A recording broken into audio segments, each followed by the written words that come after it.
امریکہ کی طرف سے خیر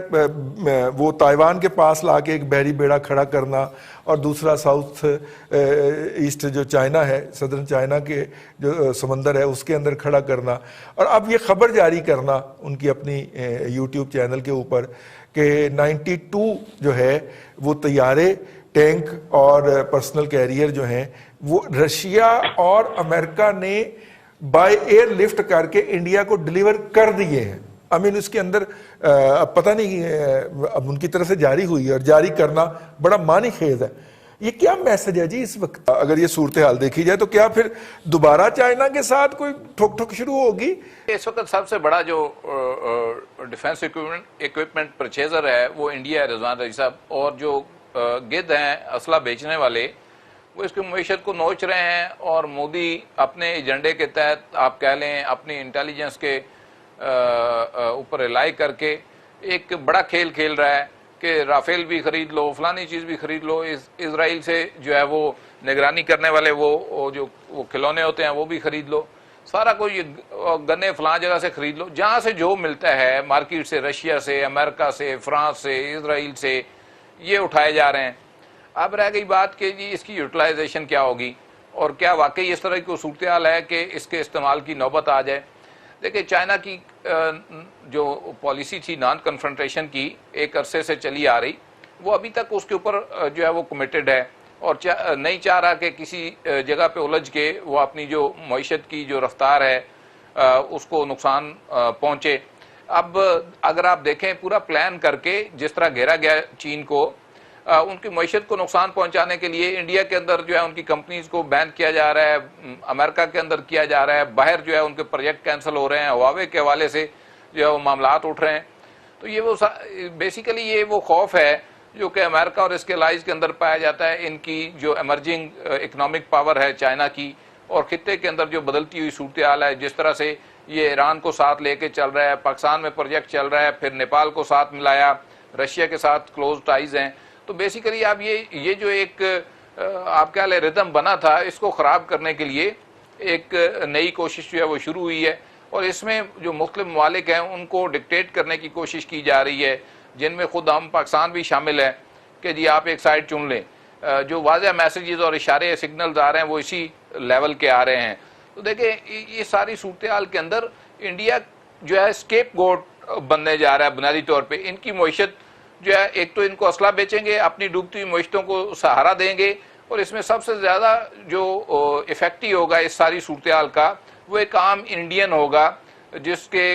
لیونگ سٹینڈرڈ کے اوپر کمپرومائز کر کے اتنی بڑی ڈیفنس پرچیز اور موومنٹ جو ہے وہ مودی اور اس کی جو آرمی ہے اور امت شاہ اور یہ اجیت ڈوول کروا رہے ہیں، یہ بیسیکلی ان کو کاسٹ کرے گا ہندوستانیوں کو، اور اس کی جو آگے ان کے اپنے اوپر اثرات آئیں گے، کھینچا تانی جو شروع ہوگی سوسائٹی کے اندر، اور جس طرح کہ وہاں پہ بھی جو ہے پتہ نہیں کو ہوا چلی ہے، جیسے ٹڈی دل یہاں سے وہاں گیا، ان کی انٹیلیجنس بھی اب بندے توڑ توڑ کے کانگریس کے راجستھان سے وہ اس کو سچن پائلٹ کو توڑا گیا 40 MLA سمیت، تو وہ اس کو مودی کو دیے جا رہے ہیں۔ تو یہ سارا سنیریو جو ہے بیسیکلی ہم نے صرف سسٹین کرنا ہے۔ اگر ہم اس صورتحال میں صرف اپنے آپ کو سسٹین کرا جاتے ہیں، اپنی اکانومی کو بہتر کر جاتے ہیں، تو آپ کو امپیکٹ دوسری طرف خود بخود نظر آئے گا اس کھینچا تانی کا۔ بات یہ ہے کہ اسلحے کی دوڑ کے اندر جو ممالک شامل ہیں اس میں آپ کو انڈیا تو ایک پیس پہ دوڑتا نظر آ رہا ہے نا،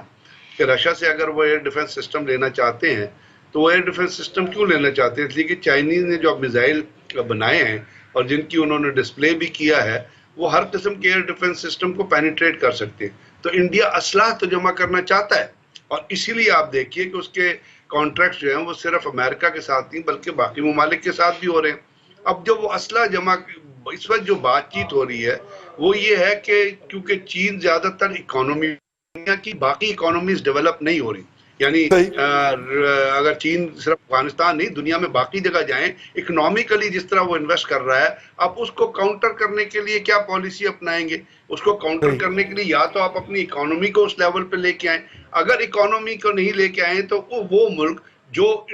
دنیا کے باقی ممالک کے ساتھ معاشیات کی بیسس پہ کنیکٹیوٹی کر رہا ہے، اور جو ون بیلٹ ون روڈ یا باقی جو انویسٹمنٹ ہے اس سے دنیا کو اپنے آپ کو کنیکٹ کرنا چاہتا ہے، تو پھر اس کو کاؤنٹر کرنے کے لیے یا اکانومی ڈیولپ کریں یا اپنے آپ کو اس طرح ڈیفنس کے طور پہ مضبوط کریں کہ کہیں کہ کل اگر کوئی وہ ملٹریلی بھی آیا تو ہم اس کو سسٹین کرنے کی پوزیشن میں یا روکنے کی پوزیشن میں. تو یہ تو ڈیزائر لسٹ ہوتی ہے، اور یہ لسٹ جو ہے یہ انڈیا کے اندر آج سے نہیں بڑے عرصے سے موجود ہے. اور دوسرے یہ ہے کہ وہاں پہ جو ممالک ڈیفنس پروڈکشن کرتے ہیں جس میں امریکہ سر فہرست ہے، انہوں نے اپنا اسلحہ بیچنا ہے اور ان کو مارکیٹ چاہیے، اور وہ مارکیٹ جب آپ کو ایک کسٹمر مل رہا ہے تو اس مارکیٹ میں جا کے آپ فروخت کریں گے تو وہ اس کو ایکسیپٹ کر رہا ہے، تبھی آپ فروخت کر رہے ہیں. تو انڈینز پاکستان کو جس طرح دیکھتے ہیں اس کے حساب سے وہ چاہیں گے کہ ہر وہ چیز مارکیٹ سے اٹھا لیں جو چیز ان کو کسی نہ کسی طریقہ کار سے بچا سکے. تو یہ وہ چیزیں ہیں جس کی وجہ سے آپ دیکھ لیجئے کہ ابھی انڈیا کی جو ماضی میں بھی اٹھا کے دیکھ لیں تو انڈیا کی کبھی پروکیورمنٹ کی لسٹ کبھی کم ہوئی نہیں ہے، چاہے آپ نو وار پیکٹ میں تھے یا جب آپ کا اپنا بارڈر کے اوپر ایک سیز فائر ہوا تھا، وہ اسی حساب سے اور اسی اسپیڈ سے چلتے رہے. اس وقت جو ہے یہ دنیا بھی اس طرح ڈیولپ ہو رہی ہے جہاں پہ فریش الائنسز جنریٹ کر رہی ہے، اور وہ جو الائنسز ہیں وہ ملٹریلی بھی جا رہی ہیں، اکنامیکلی بھی جا رہی ہیں، اور یہ جو کنیکٹیوٹی جس کو آپ کہتے ہیں ریل روڈ نیٹ ورک جو ہے جس سے آپ کے بزنسز آگے چلنے اس کے طریقہ کار سے بھی ہو رہی ہے. چونکہ انڈیا اس میں آپ کو ایک بیک فٹ پہ نظر آ رہا ہے، اور وہ یہاں پہ نہیں ہے، نیپال تک نے انڈیا کو کہہ دیا ہے، بھوٹان تک نے انڈیا کو کہہ دیا ہے. تو اس لیے وہ یہ فیل کر رہا ہے کہ اس کو اپنے آپ کو اتنا مضبوط ملٹریلی کر لے کہ باقی دنیا کے جو خطے کے ممالک ہیں ان کو وہ چیلنج کرتا رہے. بالکل ٹھیک ہے. اپنا حضرت عبداللہ ملک صاحب، یہ جو اس وقت رائٹ ناؤ جو چل رہی ہے، اب دیکھیے نا بہت سارا ایسا اسلحہ ہے جو جس کے اوپر انڈیا 1982 سے تیجا بنانے میں لگا ہوا ہے. 1982 سے تیجا بنی جا رہا ہے، ابھی تک کسی میدان جنگ کے اندر آزمایا نہیں گیا. کسی بڑا اچھا موقع تھا نا 26 کو اتار دے تیجاز کو، پتہ چل جاتا کہ آپ نے کیا شاہکار تخلیق کیا ہے. لیکن ایک سکواڈر ہے اس کا، وہ بھی انہوں نے چھپا کے رکھا ہوا ہے ذرا اندر، کہیں اس کو ہوا نہ لگ جائے. کسی مارکے میں نہیں اترا،